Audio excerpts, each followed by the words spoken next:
Mari kita berdiri. Kami mengakui iman kami dengan pengakuan iman asli. Mari kita baca bersama. 1, 2, 3. Aku percaya kepada Allah, Bapa yang Maha Kuasa, Khalik langit dan bumi, dan kepada Yesus Kristus, Anaknya yang tunggal, Tuhan kita, yang dikandung dari Roh Kudus, lahir dari anak darah Maria, yang menderita sengsara di bawah pemerintahan Pontius Pilatus, disalibkan, mati dan dikuburkan, turun ke dalam kerajaan maut, pada hari yang ketiga, bangkit pula dari antara orang mati, naik ke surga, duduk di sebelah kanan Allah, Bapa yang Maha Kuasa, dan dari sana Ia akan datang untuk menghakimi orang yang hidup dan yang mati. Aku percaya kepada Roh Kudus, gereja yang kudus dan am, persekutuan orang kudus, pengampunan dosa, kebangkitan tubuh, dan hidupnya kekal. Amin. Jesus shed His blood for me. Jesus shed His blood for me, for our salvation. Oh, He crossed the agony over lost creation. Jesus Lord, Jesus Lord, for my sins they slew Thee.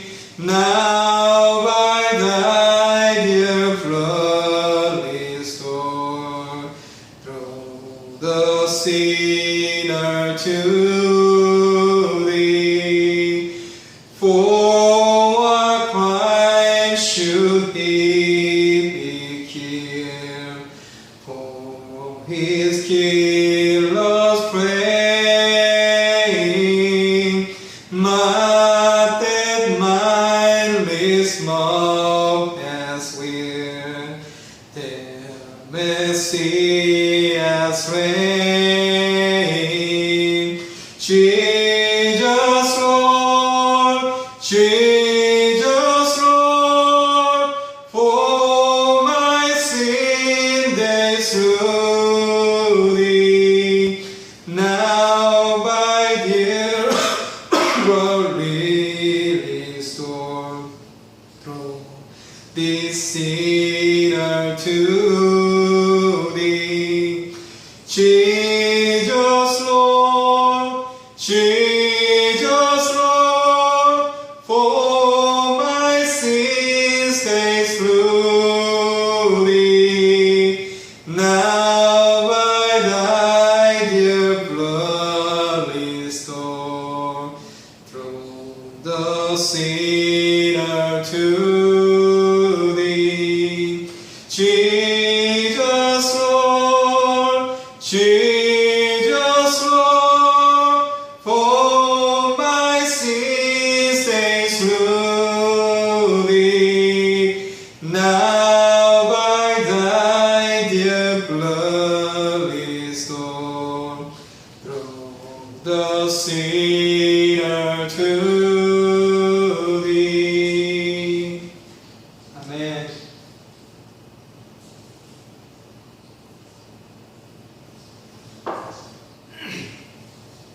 The wonderful cross. When I survey the wondrous cross on which the Prince of Glory died, my richest gain I count but loss, and for content on all my pride. See from His hand, His feet, sorrow and love from mingled down. such love as follow me, all song composed so richly a crown. Oh, the wonderful cross, oh, the wonderful cross, bids me come, and I am find that I may truly live. Oh, the wonderful cross, oh, the wonderful cross, oh, who gather here by grace through me, and bless your name. Word the whole Lamb of nature mine, that word on offering for to small. Love so amazing, so divine, demise my soul, my life, my all. Oh, the wonderful cross, oh, the wonderful cross, bids me come, and I find that I may truly live. Oh, the wonderful cross, oh, the wonderful cross, oh, who gather here by grace through me, and bless your name. Oh, the wonderful cross, oh, the wonderful cross, bids me come, and I am find that I may truly live. Oh, the wonderful cross, oh, the wonderful cross, oh, who gather here by grace only, embrace your name. Amen. The old loved cross. On a hill far away, to the old rugged cross, the emblem of suffering shame. And I love that old cross, where the deal is and base, for the world of lost sinners was slain. So I cherish the old rugged cross, till my trophies at last I lay down. I will cling to the old rugged cross, and exchange it someday for a crown. Oh, that old rugged cross, so despised by the world, has a wondrous attraction for me. For the dear Lamb of God, let His glory above to bear it to the Calvary. So I cherish the old rugged cross, till my trophies at last I lay down. I will cling to the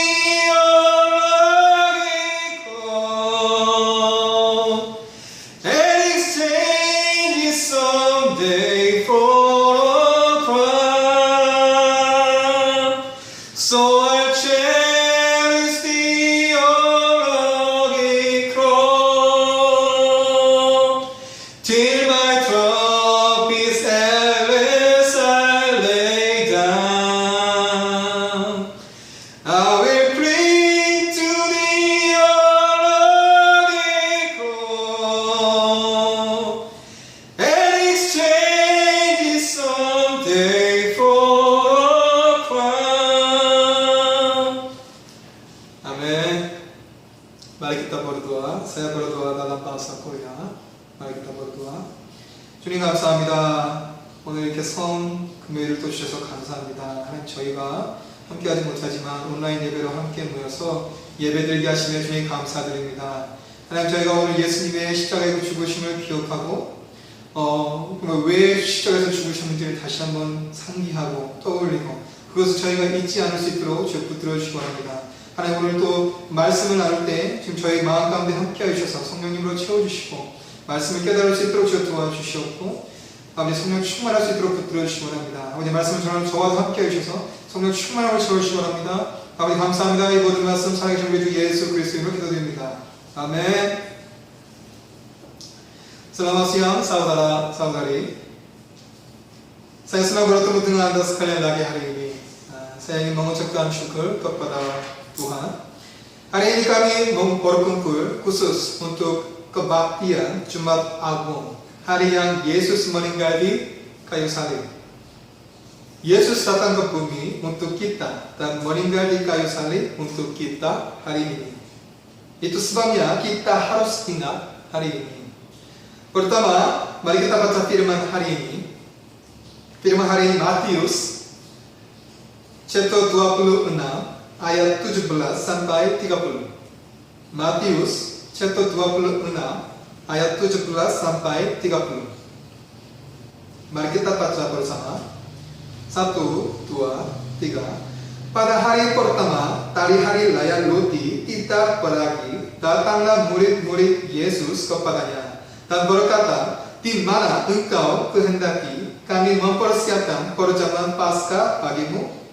Jawab Yesus, pergilah ke kota kepada si Anu dan katakan kepadanya, pesan guru, waktuku hampir tiba. Di dalam rumah mula aku mau merayakan Paskah bersama-sama dengan murid-muridku. Lalu murid-muridnya melakukan seperti yang ditugaskan Yesus kepada mereka dan mempersiapkan Paskah. Setelah hari malam, Yesus duduk makan bersama-sama dengan kedua belas murid itu. Dan ketika mereka sedang makan, ia berkata, aku berkata kepadamu, sesungguhnya seorang di antara kamu akan menyalahkan aku. Dan dengan hati yang sangat sedih, berkatalah mereka seorang demi seorang kepadanya, bukan aku yang Tuhan. Ia menjawab, dia yang bersama-sama dengan aku mencelupkan tangannya ke dalam pinggan ini, dialah yang akan menyalahkan aku. Anak manusia memang akan pergi sesuai dengan yang ada tertulis tentang dia. Akan tetapi celakalah orang yang olehnya anak manusia itu diserahkan. Adalah lebih baik bagi orang itu sekiranya ia tidak dilahirkan. Yudas yang hendak menyalahkan dia itu menjawab, katanya, bukan aku yang Rabi. Kata Yesus kepadanya, engkau telah mengatakannya. Dan ketika mereka sedang makan, Yesus mengambil roti, mengucap berkat, memecah-mecahkannya, lalu memberikannya kepada murid-muridnya dan berkata, ambillah, makanlah, inilah tubuhku. Sesudah itu ia mengambil cawan, mengucap syukur, lalu memberikannya kepada mereka dan berkata, minumlah kamu semua dari cawan ini, sebab inilah darahku, darah perjanjian, dan ditumpahkan bagi banyak orang untuk pengampunan dosa. Akan tetapi aku berkata kepadamu, mulai dari sekarang aku tidak akan minum lagi hasil pokok anggur ini sampai pada hari aku meminumnya, yaitu yang baru bersama-sama dengan kamu dalam kerajaan Bapa-Ku. Sesudah menyanyikan nyanyian pujian, pergilah Yesus dan murid-muridnya ke Bukit Zaitun. Amin. Bab 21 sampai 27 mencatat peristiwa dan pelajaran yang terjadi sebelum dan sesudah minggu terakhir kehidupan duniawi Yesus. Di antara mereka, chapter 21 ayat 23 sampai 20, chapter 21 ayat 23 sampai chapter 26 ayat 16 mencatat peristiwa dan pelajaran yang terjadi terutama pada hari Selasa selama minggu penderitaan. Chapter 26 ayat 17 sampai 46 berikut mencatat kejadian tersebut pada hari Kamis, hari kelima dari minggu penderitaan.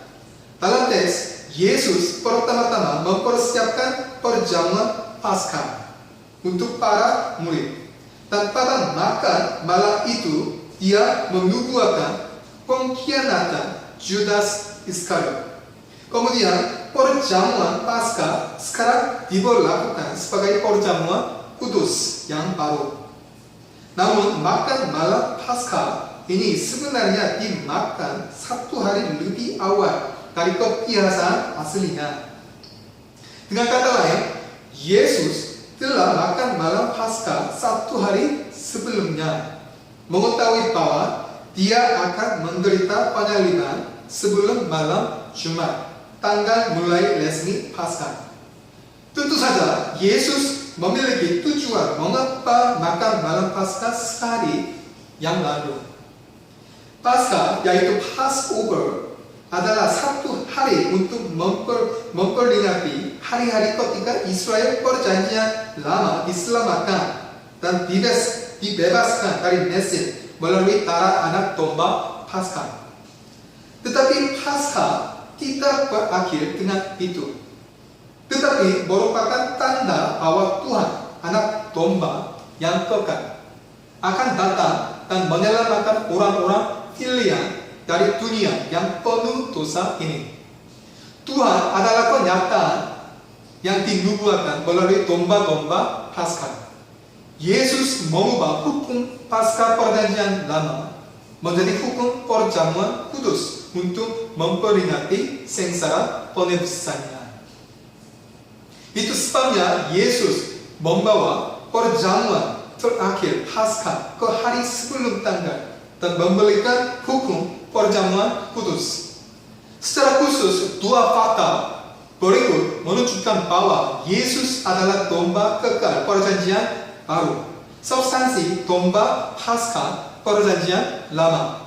Pertama, hari raya Paskah, Yesus hanya memiliki roti dan anggur tanpa daging domba. Yang penting untuk itu.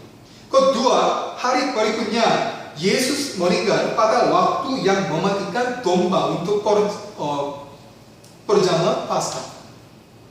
Teks hari ini dimulai seperti berikut. Ayat 17. Pada hari pertama dari hari raya roti tidak beragi, datanglah murid-murid Yesus kepadanya dan berkata, "Di mana engkau kehendaki kami mempersiapkan perjamuan Paskah bagimu?" Jawab Yesus, "Pergilah ke kota kepada si Anu dan katakan kepadanya, Tuhan Guru, waktuku hampir tiba. Di dalam rumah mula aku mau merayakan Paskah bersama-sama dengan murid-muridku." Kepada si Anu dan katakan kepadanya. Teks ini diletakkan secara anonim untuk melindungi orang yang menyediakan perjamuan Paskah. Mungkin itu karena banyaknya penganiayaan para pemimpin Yahudi terhadap orang Kristen pada saat naskah itu tertulis. Apa yang istimewa di sini adalah bahwa artikel pasti ton digunakan di depan kata asli dena yang merujuk kepada si Anu. Ini menunjukkan bahwa orang itu adalah seseorang yang sudah diketahui Yesus. Markus dan Lukas lebih spesifik tentang orang ini. Pria ini adalah pemilik pria yang membawa baskom air dan memiliki rumah besar dengan loteng besar. Anda juga dapat melihat orang yang menyediakan tempat untuk Paskah sekedar menantinya ketika dia mendengarkan para murid. Ini menunjukkan bahwa perjamuan terakhir ini juga merupakan proses yang telah ditentukan sebelumnya dalam pelayanan penebusan Yesus. Alkitab mengatakan, "Waktuku hampir tiba." Waktuku hampir tiba. Dalam bahasa Yunani, dua kata berbeda digunakan untuk merujuk pada waktu, yaitu kairos dan kronos. Kairos dan kronos. Ketika sampai pada teks dalam Alkitab asli itu disebut kairos. Secara umum, kronos hanyalah waktu kronologis yang berkelanjutan, mewakili konsep umum dan umum waktu. Di sisi lain, kairos mengacu pada waktu-waktu khusus, seperti situasi kritis yang perlu dilakukan seseorang atau periode individu yang mempengaruhi keputusan manusia. Dengan kata lain, inilah saat ketika Yesus Kristus harus berkorban untuk tebusan orang berdosa. Nah, kita mengatakan lalu murid-muridnya melakukan seperti yang ditugaskan Yesus kepada mereka dan mempersiapkan Paskah. Karena Yesus makan 1 hari sebelum perjamuan Paskah Yahudi, para murid mungkin agak bingung dengan perintah Yesus. Namun mereka membantu pekerjaan Tuhan berjalan dengan lancar dengan menaati firman. Sementara itu tidak dikonfirmasi apakah domba Paskah juga disiapkan. Ini karena tidak ada catatan tentang domba Paskah dalam catatan berikut. Ini bukan hari perjamuan Paskah, tetapi sehari sebelumnya. Jadi jika mereka menyiapkan domba Paskah, mereka tidak akan memakannya. Tidak adanya disebutkan tentang domba Paskah sangat menunjukkan bahwa Yesus akan meninggal sebagai domba Paskah. Kita mengatakan setelah hari malam, Yesus duduk makan bersama-sama dengan kedua belas murid itu. Konsep waktu Yahudi dianggap sebagai awal hari berdasarkan matahari terbenam. Karenanya saat ini saat perjamuan dimulai adalah waktu ketika tanggal berubah, yaitu titik waktu yang dilewati dari Kamis hingga Jumat dengan metode perhitungan tanggal Yahudi. Hari ini dimulai pada tanggal 13, hari persiapan untuk Paskah. Juga Yesus meninggal di kayu salib sebelum akhir hari ini dan dimakamkan di kuburan. Hari tragedi terbesar umat manusia akhirnya dimulai. Kita mengatakan, dan ketika mereka sedang makan, teks ini adalah adegan perjamuan Paskah Yesus dan murid-muridnya. Hari ini adalah tanggal 13 sebagai hari persiapan Paskah. Dan hari Jumat sudah dimulai sejak jam 6 sore. Orang-orang Yahudi secara tradisional makan perjamuan Paskah pada tanggal 14 hari Paskah. Jadi Yesus dan murid-muridnya makan perjamuan Paskah sehari sebelumnya. Orang-orang Yahudi telah mempertahankan kebiasaan untuk tidak mengeksekusi orang pada hari raya Paskah, hari libur terbesar mereka. Yesus tahu sebelumnya bahwa dia akan dieksekusi pada hari sebelumnya, yaitu pada hari persiapan Paskah. Dalam hari ini, Yesus tidak akan dapat makan Paskah dengan para murid. Jadi Yesus memiliki tempat untuk makan malam Paskah dengan para murid pada awal hari persiapan Paskah. Tempat ini juga merupakan tempat bersejarah di mana tata cara perjamuan kudus yang dirayakan hingga hari ini ditetapkan. Kita mengatakan, aku berkata kepadamu, sesungguhnya seorang di antara kamu akan menyalahkan aku. Diam-diam Yudas mengejar untuk menjual Yesus, tetapi Yesus tahu betul hal ini. Tetapi Tuhan tidak menahannya dengan kualifikasi buruk atau dengan kekuatan ilahi, tetapi hanya mengungkapkan bahwa itu akan terjadi. Dengan cara ini, ia menunjukkan kepatuhan yang rendah hati terhadap pemeliharaan penebusan di bawah rencana Allah. Di sisi lain, dia ingin Yudas Iskariot menyadari dosanya dan memberinya kesempatan untuk bertobat. Namun pernyataan menunjukkan ini akan terdengar seperti berita yang patah hati untuk para murid. Kata-kata Yesus akan sampai pada Yudas Iskariot sebagai pisau tajam yang menusuk tengah dadanya. Namun Yudas Iskariot yang sudah menjadi hamba iblis tidak bertobat. Tetapi hati iblis semakin kuat. Alkitab mengatakan, dan dengan hati yang sangat sedih berkatalah mereka seorang demi seorang kepadanya, bukan aku, ya Tuhan. Alkitab yang asli menunjukkan bahwa teks diawali dengan awalan pernyataan negatif, meti, dan bukan pertanyaan sederhana. Kata Yunani meti adalah kata abadi yang sering digunakan ketika mengharapkan jawaban negatif yang kuat. Oleh karena itu, teks ini memberi nuansa Tuhan bukan saya, Tuhan bukan saya. Ini mengendalikan bahwa orang yang mengajukan pertanyaan bukanlah orang yang menjual Yesus. Alkitab mengatakan anak manusia memang akan pergi sesuai dengan yang ada tertulis tentang dia. Akan tetapi celakalah orang yang olehnya anak manusia itu diserahkan. Di sini kalimat ini menjelaskan makna Yesus pergi dengan kehendak sendiri, bukan kehendak orang lain. Dengan kata lain, dinyatakan bahwa Yesus pergi sebagaimana disediakan oleh Alkitab, yaitu oleh pemeliharaan Allah. Tetapi pemeliharaan Allah diikuti oleh kehendak Yesus yang aktif.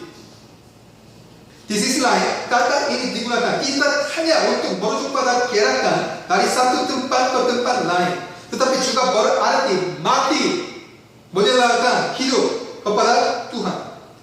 Ini juga digunakan dalam makna yang terakhir dalam teks yang berarti kematian Yesus. Dengan kata lain, Yesus menubuatkan untuk pergi jalan kematian melalui salib yang ditunjuk Allah. Dengan kata lain, dari fenomena luar datangnya seolah-olah otoritas dan pengkhianat Israel telah meninggalkan kehidupan Yesus. Tetapi dalam kenyataannya semua itu telah dilakukan dalam kehendak Allah. Tuhan tidak dijual secara pasif dalam ketidakberdayaan. Sebaliknya, itu adalah kepatuhan sukarela terhadap kehendak Tuhan. Namun, ini tidak menghilangkan tanggung jawab pengkhianat. Ini menunjukkan fakta bahwa walaupun Yesus mati menurut Alkitab atau pemeliharaan Allah, namun tanggung jawab dia yang menjualnya tidak pernah dibebaskan. Alkitab mengatakan Judas yang hendak menyerahkan dia itu menjawab, katanya, bukan aku ya Rabi, bukan aku ya Rabi. Jika Anda melihat kalimat ini dalam bahasa aslinya, Anda dapat melihat bahwa ada kata penghubung D yang menghubungkan kalimat depan dengan kalimat ini tanpa makna khusus. Apa artinya? Ini adalah bahwa Judas Iskariot menerima kata-kata Yesus dan mengucapkan teks itu tanpa penundaan. Menilai dari pernyataan-pernyataan ini, kita dapat melihat bahwa Judas sama sekali tidak memiliki hati nurani. Dia menunjukkan aspek tidak bermoral yang sepenuhnya menyangka pengkhianatannya terhadap Yesus. Sementara itu Judas sekarang menyebut Yesus sebagai Rabi, bukan Tuhan. Rabi yang kontras dengan Kyrie yang disebut oleh murid-murid lain Yesus dalam ayat 22. Rabi adalah nama generik untuk guru yang hanya ekspresi untuk guru kehormatan atau guru hukum.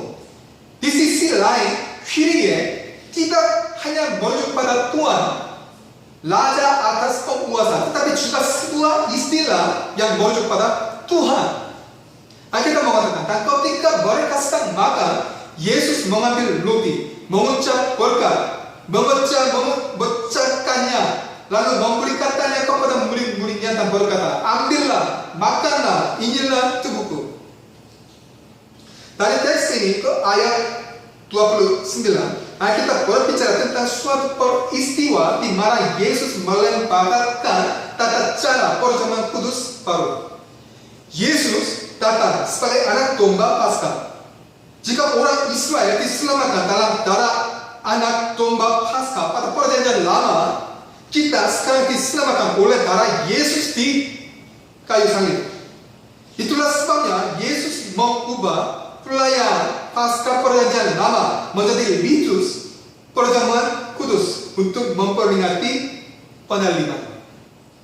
Dalam pengertian ini, peristiwa penetapan ritus perjamuan kudus dapat dikatakan secara teologis menghubungkan Perjanjian Baru dan Perjanjian Lama sebagai satu. Dengan kata lain, Tuhan menyatakan awal Perjanjian Baru dengan melembagakan tata cara perjamuan kudus di meja makan Paskah. Secara khusus, perjamuan kudus ini adalah sakramen Kristen yang kedua bersama dengan baptisan. Jika baptisan adalah ritual satu kali, perjamuan kudus adalah ritual yang harus diulang. Dan pengulangan perjamuan kudus memiliki arti penting. Secara umum, ritus adalah reproduksi yang diperbesar dari peristiwa masa lalu di zaman modern. Karena itu, melalui pengulangan perjamuan kudus kita dapat modernisasi dan berpartisipasi dalam penyaliban Yesus Kristus.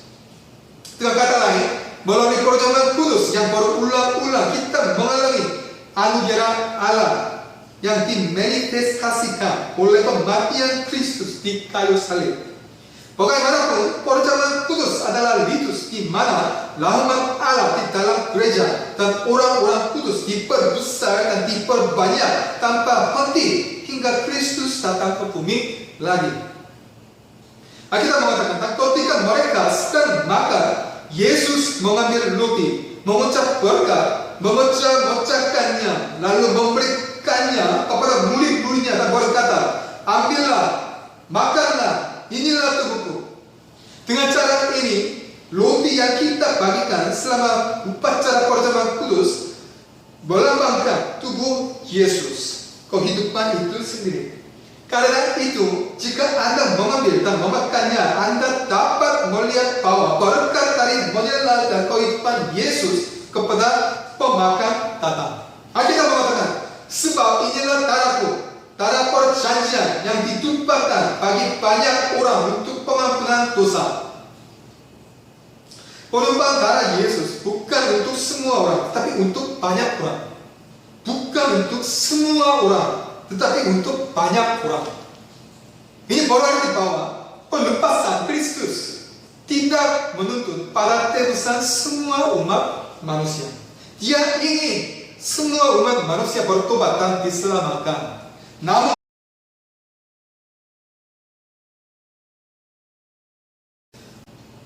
kita mengatakan, sesudah menyanyikan nyanyian pujian, pergilah Yesus dan murid-muridnya ke Bukit Zaitun. Tuhan menunjukkan niat jahat Judas Iskariot dan memberinya kesempatan untuk bertobat. Memang sampai saat terakhir, ia menunjukkan belas kasihan dan belas kasihan kepada Judas Iskariot. Ini adalah hati Tuhan untuk orang berdosa. Dalam ayat 22, ketika para murid Tuhan diberitahu oleh Tuhan bahwa seorang pengkhianat akan keluar dari mereka, mereka sangat berhati-hati dan bertanya, Tuhan, bukan saya. Kita harus menggunakan pertanyaan para murid ini sebagai moto abadi untuk memeriksa iman kita dan selalu bertanya pada diri sendiri, Tuhan, bukan saya. Juga mintalah bantuan Tuhan. Tidak ada orang kudus di dunia yang dapat menangani godaan setan sendiri. Anda harus dengan rendah hati bersandar pada firman Tuhan dan berdoa agar Tuhan membiarkan Anda pergi dengan cara yang benar. Dalam ayat 28, Tuhan bagikan gelas anggur dan berkata, ini darahku, darah perjanjian yang ditumpahkan bagi banyak orang untuk mendapatkan pengampunan dosa. Ini adalah penjelasan diri Tuhan tentang arti penyaliban yang akan dia alami sesaat lagi. Dengan kata lain, pengorbanan Yesus di kayu salib adalah cara untuk menjalin perjanjian yang baru dibuat sehingga banyak orang akan diampuni dan diselamatkan. Di zaman perjanjian lama, ketika orang membuat perjanjian satu sama lain, mereka menangkap binatang buas dan menjamin perjanjian di antara mereka. Tentu saja tindakan semacam itu dimaksudkan untuk dengan setia menaati perjanjian dengan mengingatkan mereka bahwa perjanjian itu dibuat berdasarkan darah kehidupan. Menurut adat ini, ketika Allah membuat perjanjian dengan Israel, Ia mengambil binatang itu dan menjadikannya jaminan perjanjian dengan darah itu. Namun Tuhan sekarang ingin membuat perjanjian baru antara Allah dan manusia dengan mengorbankan dirinya sendiri dan menggunakan darah itu sebagai jaminan. Dan perjanjian baru adalah untuk percaya kepada Yesus Kristus dan menerima pengampunan dosa dan menjadi umat dan anak-anak Allah yang kekal. Dalam hal itu, pengorbanan Yesus di kayu salib tidak pernah disengaja. Itu karena kemauan Tuhan untuk menyelamatkan manusia dan pilihan sukarela Kristus. Kami beribadah pada Jumat Agung hari ini. Renungkan salib Yesus. Renungkan cinta Tuhan yang besar itu. Kemudian Anda menyadari bahwa Anda adalah orang berdosa. Dan pada saat yang sama, Anda akan menyadari betapa besar cinta adalah kasih Tuhan yang memikul salib bagi Anda. Terima kasih Tuhan. Mari kita berdoa. Saya berdoa dalam bahasa Korea. Mari kita berdoa.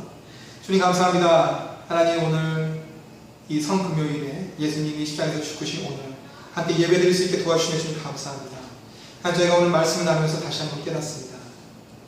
예수님이 왜 십자가에서 돌아가셨는지, 그 죽으심의 의미가 무엇인지, 또 이 성만찬의 의미가 무엇인지 저희가 다시 한번 깨닫습니다. 주님 감사합니다. 주님의 한량없는 은혜에 주님 저희가 감사드립니다. 죄인인 우리를 택하여 주시고 아버지 주님 자녀 삼아주시고 구원하여 주시고 하나님 자녀 삼아주시는 것만 감사합니다.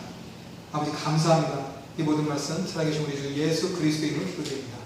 아멘. Hari ini pada perjamuan kudus. Nah, ada urutan untuk perjamuan kudus. Mari kita baca. Saya baca dulu. Saya berdoa dulu. Yang pertama, mari kita berdoa bersama. Mari kita berdoa. 주님, 오늘 주님의 성만찬을 거행합니다. 아버지 저희가 이 성만찬을 하면서 주님의 살과 피를 먹습니다.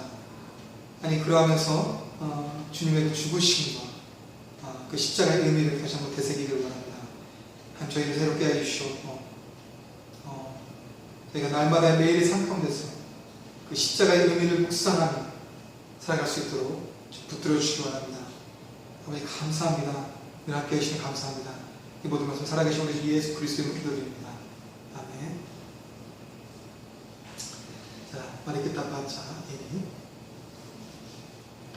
Sebab setiap kali kamu makan roti ini dan minum cawan ini, kamu memberitakan kematian Tuhan sampai Ia datang.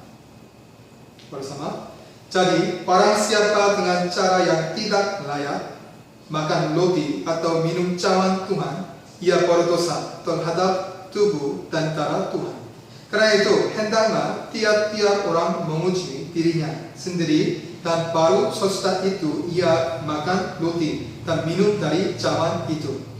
Karena barang siapa makan dan minum tanpa mengakui tubuh Tuhan, ia mendatangkan hukuman atas dirinya.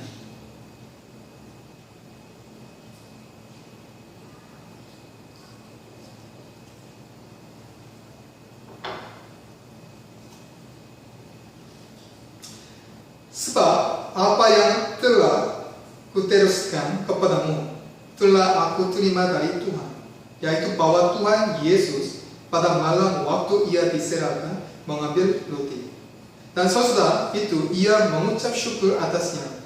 Ia memecah-mecahkannya dan berkata, inilah tubuhku yang diserahkan bagi kamu. Perbuatlah ini menjadi peringatan akan aku. Bersama. Inilah tubuhku yang diserahkan bagi kamu. Perbuatan ini menjadi peringatan akan aku. Amin.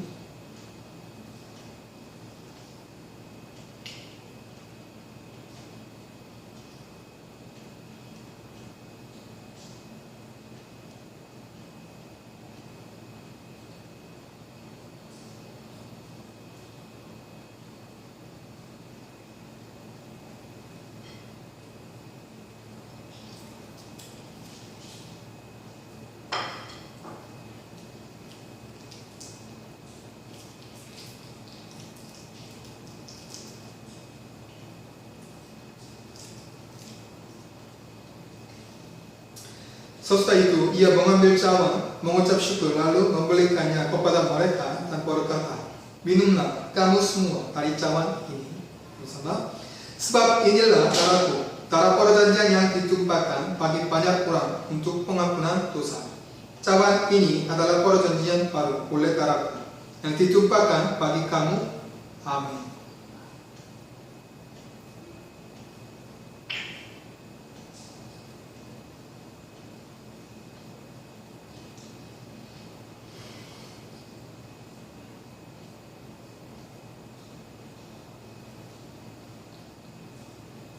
Maka kata Yesus kepada mereka, aku berkata kepadamu, sesungguhnya jikalau kamu tidak makan daging anak manusia dan minum darahnya, kamu tidak mempunyai hidup di dalam dirimu. Barang siapa makan dagingku dan minum darahku, ia mempunyai hidup yang kekal, dan aku akan membangkitkan dia pada akhir zaman. Sebab dagingku adalah benar-benar makanan dan darahku adalah benar-benar minuman.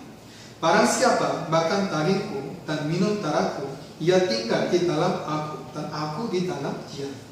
Sama seperti Bapa yang hidup mengutus aku dan aku hidup oleh Bapa, demikian juga barang siapa yang memakan aku akan hidup oleh aku.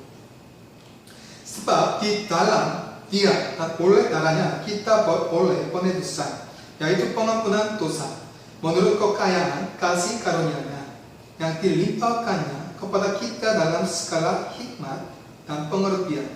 Sebab Ia telah menyatakan rahasia kehendaknya kepada kita sesuai dengan rencana kelelaannya, yaitu rencana kelelaan yang dari semula telah ditetapkannya di dalam Kristus sebagai persiapan kegenapan waktu untuk mempersatukan di dalam Kristus sebagai kepala segala sesuatu, baik yang di surga maupun yang di bumi. Semua, aku katakanlah di dalam Kristus, karena di dalam Dialah kami mendapat bagian yang dijanjikan kami, yang dari semula ditentukan untuk menerima bagian itu sesuai dengan maksud Allah, yang di dalam segala sesuatu bekerja menurut keputusan kehendaknya, supaya kami yang sebelumnya telah menaruh harapan pada Kristus boleh menjadi puji-pujian bagi kemuliaan-Nya. Di dalam Dia kamu juga, karena kamu telah mendengar firman kebenaran, yaitu Injil keselamatanmu, di dalam Dia kamu juga, ketika kamu percaya, dimeteraikan dengan Roh Kudus yang dijanjikannya itu. Dan Roh Kudus itu adalah jaminan bagian kita sampai kita memperoleh seluruhnya, yaitu penebusan yang menjadikan kita milik Allah untuk memuji kemuliaan-Nya bersama. Amin. Puji-pujian dan kemuliaan dan hikmat dan syukur dan hormat dan kekuasaan dan kekuatan bagi Allah kita sampai selama-lamanya. Amin.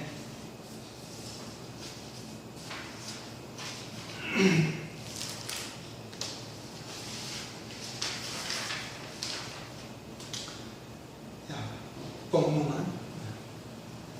Hari ini kami beribadah sebagai layanan pada Jumat Agung tolong renungkan salib Yesus hari ini. Karena virus corona, untuk saat ini kami beribadah melalui YouTube. Berdoalah agar dunia dan Indonesia pulih dengan cepat. Pada hari Minggu yang akan datang, kami akan melayani sebagai kebaktian Minggu Paskah. Terima kasih.